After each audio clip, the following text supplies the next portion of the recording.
अस्सलाम वालेकुम दोस्तों, हम मूसा अलैहिस्सलाम के पार्ट 2 पहले सुन चुके हैं। इस पार्ट में हम आगे की कहानी सुनते हैं।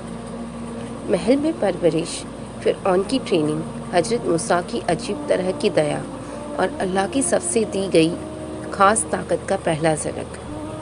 यही हिस्सा हम इस पार्ट में हम डिस्कस करेंगे। नील नदी से उठकर मिस्र के महल तक की यात्रा और माँ की गोद तक पहुँचने का चमत्कार। अब मूसा अलैहिस्सलाम की असली परवरिश शुरू हो रही थी।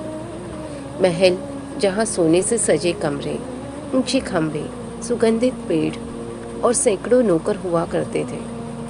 यह जगह हर किसी को बदल देती, लेकिन मूसा अलैहिस्सलाम के अंदर अल्लाह ने जो रोशनी रखी थी उसे कोई महल नहीं बदल सकता था। शाही ट्रेनिंग। जैसे जैसे मूसा अलैहिस्सलाम बड़े होते गए, उन्हें मिस्र के राजकुमारों जैसी ट्रेनिंग मिलने लगी।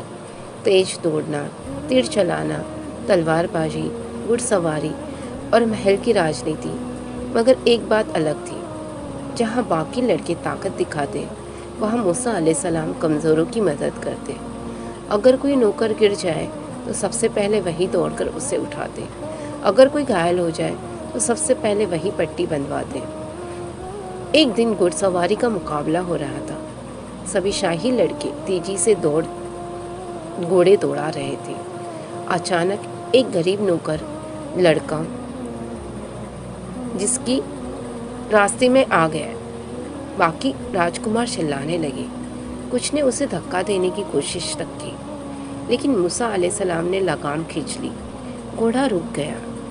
चिरती धूल ने उसके बीच वह घोड़े से उतरे और लड़के को उठाकर बोले, डरो मत, मैं हूं ना।